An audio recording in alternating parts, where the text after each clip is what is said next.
Hey, Terry, how much cash would you guess the average business has set aside in its bank account to pay for a cyber attack? Bill, that's a good question.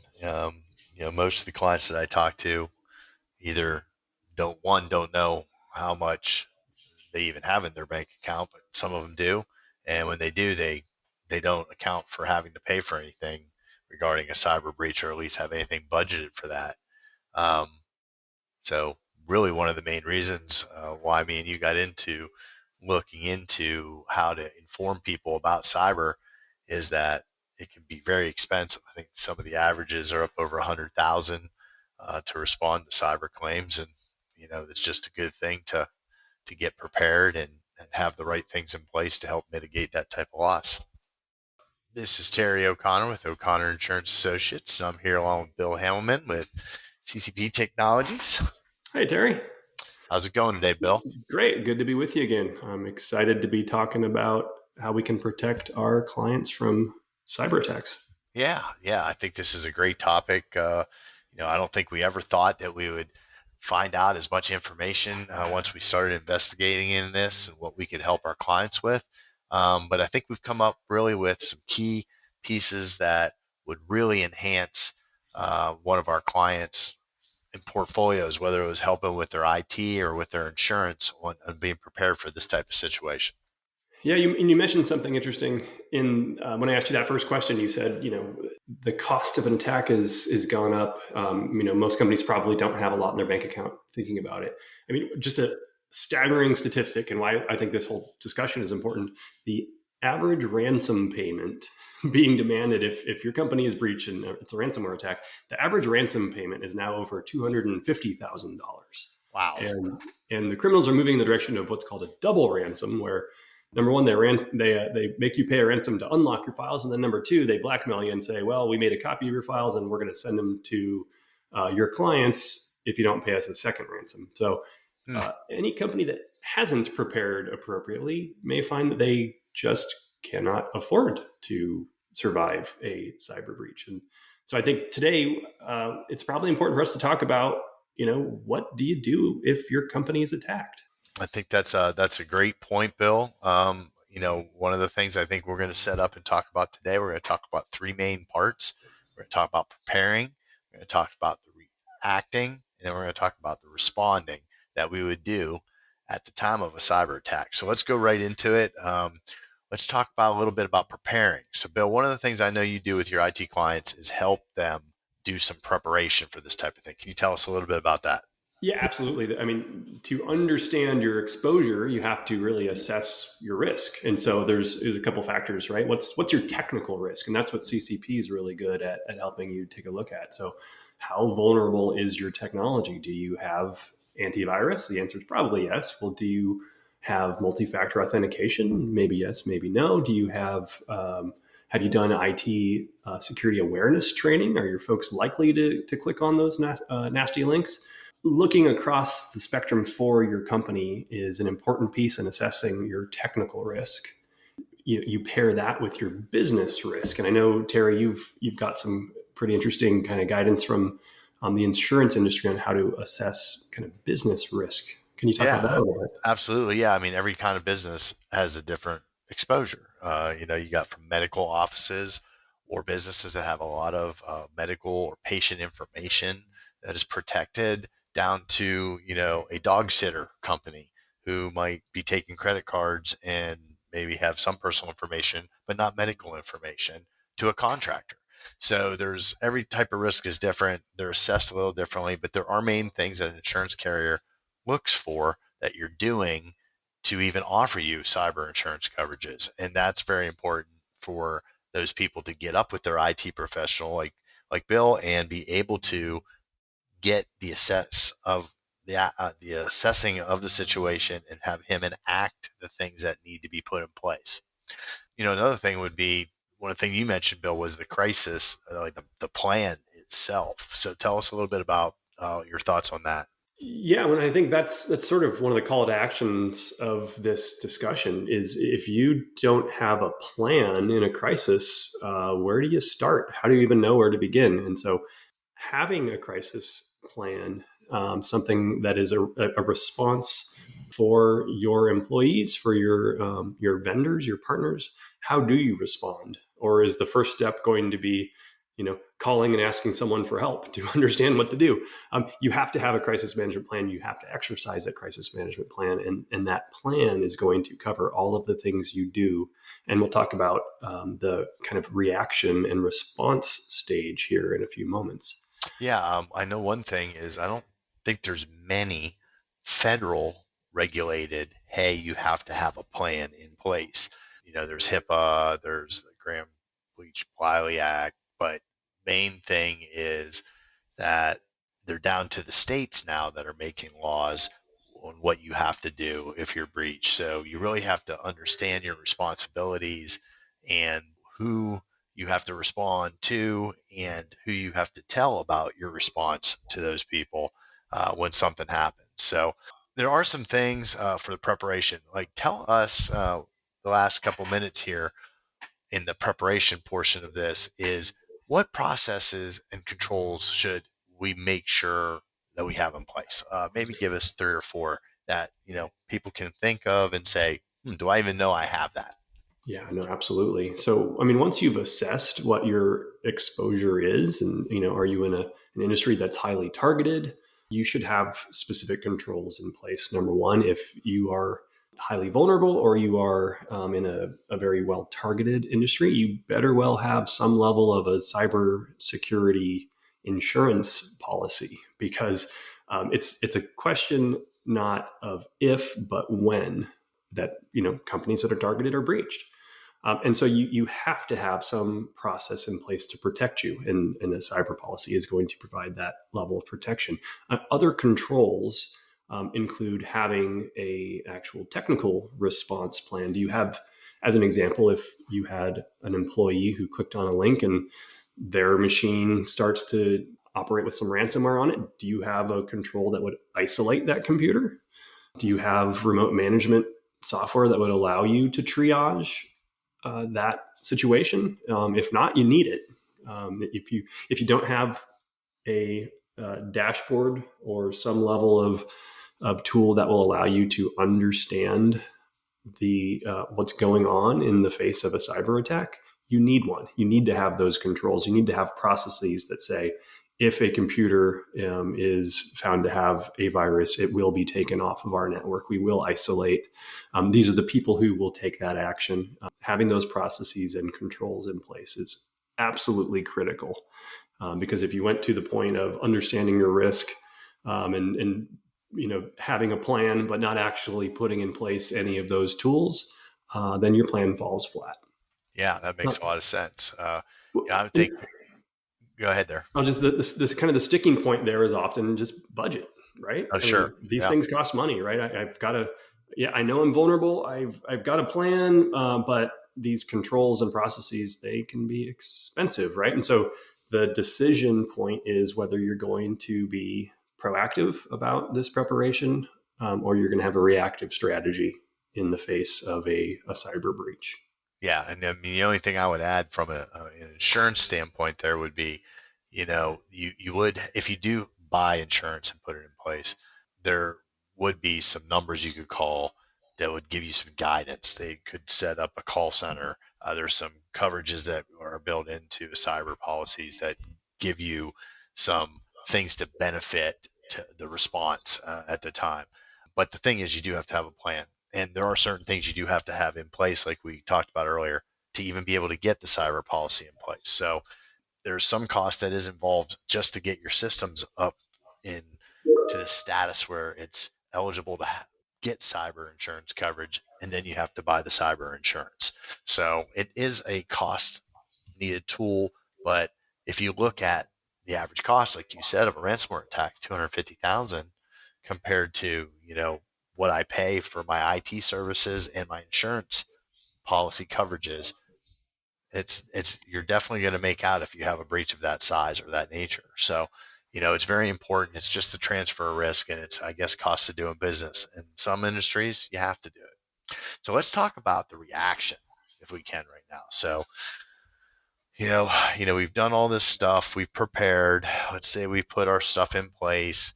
I have insurance in place, and all of a sudden now I find out, boom, something's happened. I have to react. What from an IT perspective, you get that call, Bill. What mode do you go into?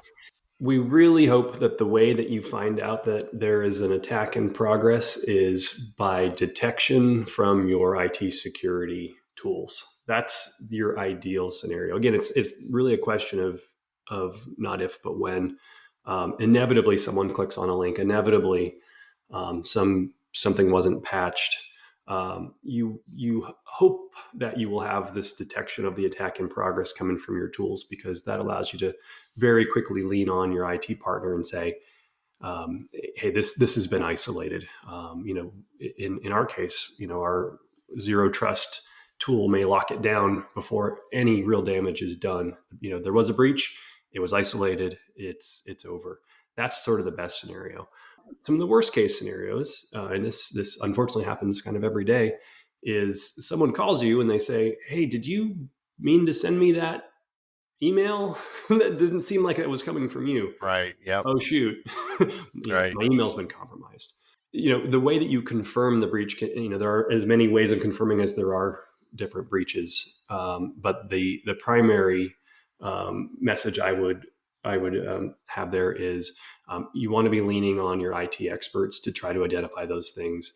But as soon as you get the spidey sense something's not right, you get the phone call, you get the text message from a friend, your computer starts, something pops up on your computer you're not used to.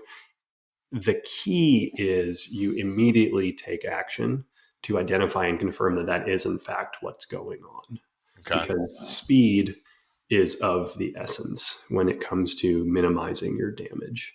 Right. And then you said, like you said, isolate the breach at that point. Okay, it's not going to do any further damage. And then I know me and you have talked about, even identifying how do we get things back up and running, which again involves IT. It might even involve insurance at that point if we've had to turn in a claim by that time, maybe for cost to get new equipment, if the equipment had physically been damaged. There are a bunch of different things there. Well, I What think, would Terry, there's some important distinctions to be made in how you react and what impact that will have on your future ability to recover.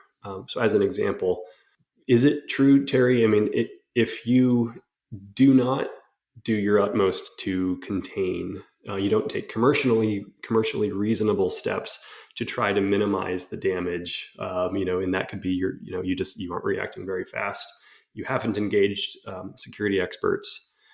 You would put the risk of damage, of additional damage from that breach, that would potentially impact your ability to file a claim later. Is that true?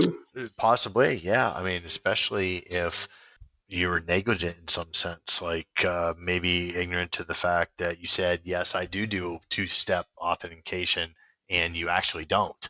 And a claim happens, and it's because of that specific thing. Well, you might have misrepped on the application. And ignorance doesn't count as an excuse. You have to know those things. And the only way to know those things is to either learn it yourself or make sure you have an IT professional who can help you make sure you have it in place and it functions and works. Just like transferring the risk to an insurance carrier from those things in case you do make a mistake or something does happen.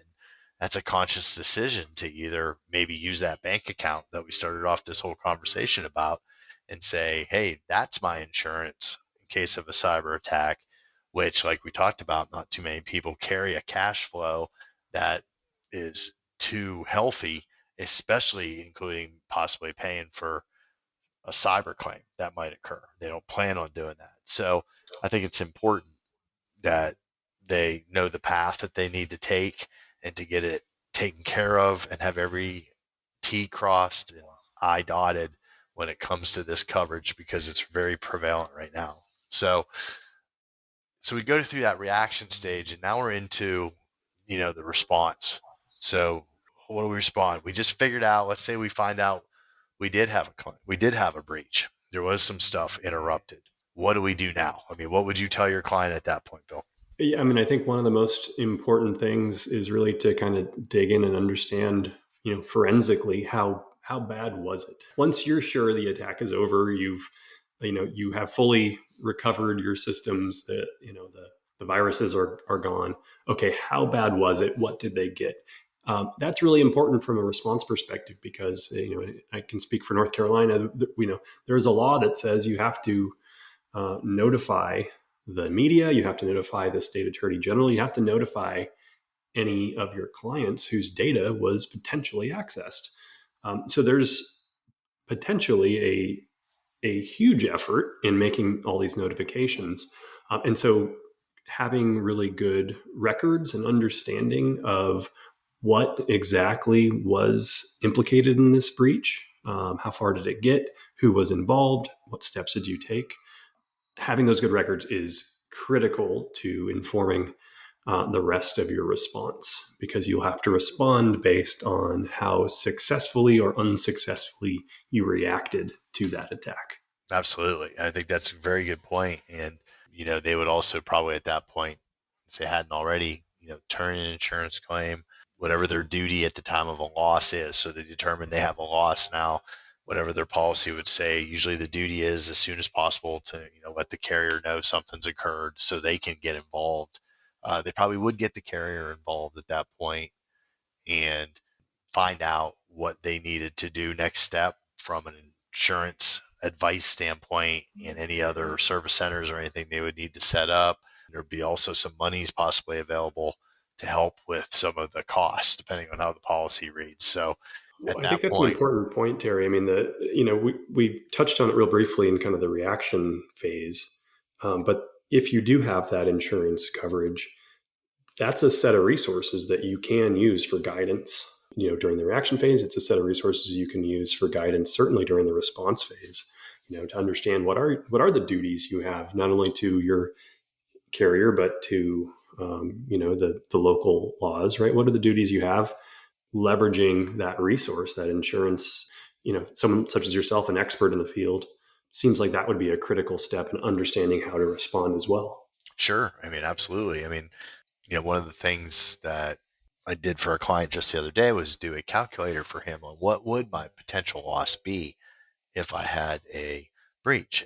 This guy is a doctor, and he has a smaller doctor's office, and it ended up being like 2.3 million could be his total if he had a total breach where he lost all of his clients' information or someone had access to it and it was stolen. The biggest part of that was fines and penalties. So it was like 1.6 million just for fines and penalties that he could maybe have to pay. So that's a lot of money that you have to have in your bank account to take care of something like that. Whereas you could easily take care of that with higher limits on your cyber liability policy and create you a lot less headaches. So I think that's a great point. Doing that assessment at the end, either in the response, turn in the insurance. And a lot of the times the clients are using insurance and their computer IT guy, and they're mixing them together in the response of taking care of this claim. And I think that's a smart thing to do. Well, and I sort of love that story, and what it makes me think. It makes me think a couple of things. One, sort of the anecdote of an ounce of prevention is worth a pound of cure, and in this sort of case of that particular client, right, an ounce of preparation is worth a pound of response, because we like to think of that kind of defensive side of this as you need to have multiple layers. You got to make your business a really hard target for these attackers. I keep saying it's not a matter of if, but when. But the harder you make yourself a target, you do that through your preparation, the less likely the attack is going to be highly impactful. The less likely you're going to have all of your records breached, and the less likely you're going to have to pay that $2.6 million, total Absolutely. cost. Yep. The fines are incredible. But think about the reputational damage as well. And I think that's sort of one of the other pieces of the response process is Yes. assessing how you move forward from here. Because, let's assume insurance helps you cover the cost of those fines. Let's assume you've been able to recover your systems. You've been able to pay the ransom. Your business is up and running again. But now you have to explain to your clients why they should stay with you. Right.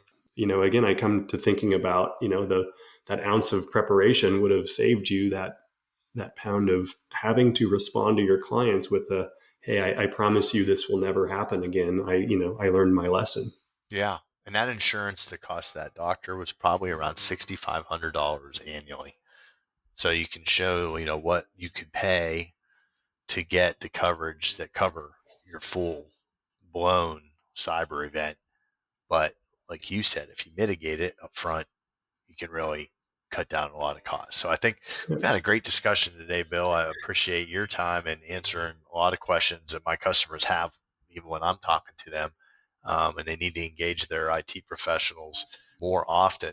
But I wanted to wrap it up today and get any final thoughts that you might have. But I know, my final thoughts today would be this is something that I think is here to stay. You have to prepare for it. You have to have a plan. You have to have a good IT guy that knows what they're doing, put your systems together and put all the protections in place. And I hope you get some insurance either on your business owner's policy or on a standalone policy with higher limits because it's definitely needed. So, Bill, your thoughts? Yeah, I'll just say, from a kind of call to action perspective, I think the key takeaway here is if you prepare yourself appropriately, if you understand what the risks are and you take the appropriate actions, you're going to be in a much better place than Yeah, anyone else. And absolutely. I'll, the kind of foot stomper, and you mentioned it, Terry. There are tools out there to help companies calculate, what would be their potential exposure and liability. Certainly, my company offers for free, security assessments to help you understand how far are you off from that sort of healthy best practice in IT security. Taking those steps today, taking those steps that will cost you nothing, might be the most important thing you do to secure the longevity of your business. So I think I might just leave with that point. Absolutely. Well, thanks again, Bill. And till we talk to everybody next time, thank you. And Stay vigilant. thanks, everyone.